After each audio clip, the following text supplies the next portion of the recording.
Okay guys, so our first exercise is our horizontal pushing exercise. So we're going to be doing press-up variations for this. Press-ups are fantastic exercises, not only for your pressing muscles, but also for working on your core and just generally sort of your overall strength. Work on the scapula as well, the shoulder blades, so they're really good all-round exercise. Beginner level is where we're going to start off for this. So we're going to start off with a push-up on the knees. Okay.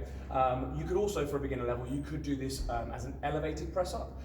So in a normal sort of plank position, but on your kitchen work surface or something like that. But I think for most people, the knee press-up is going to be the best beginner option.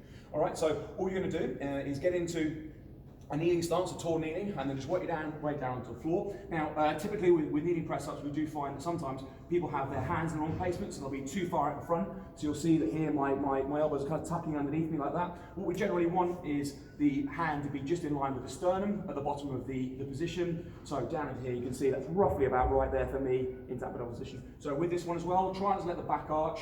Just tuck that pelvis under and keep a slight engagement here in the core. Down to the floor. If you can get down to chest on the floor, that's brilliant. If not, try and get to 90 degrees in the elbows.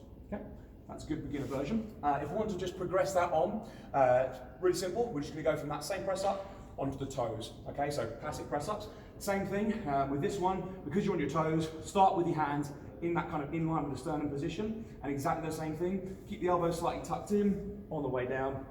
Touch the floor if you can, and then drive back up and through. Same thing, I'm not letting my back arch too much, I'm trying to keep that slightly tucked under with each rep, and I'm not letting the elbows flare out. Once again, if you can't reach the floor, just go to 90 degrees, just about here, and then drive back through.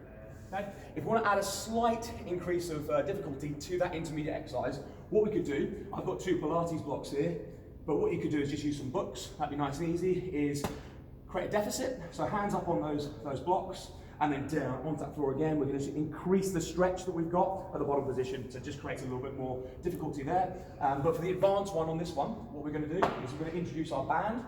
So with this one, what you want to do is grab the band, let it rest just in the sort of the crease of your hand here where your thumb is.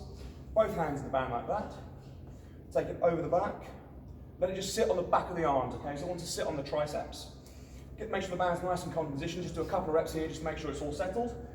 We're going to go into that bottom position. Up onto the toes, lock in again, down, and then through.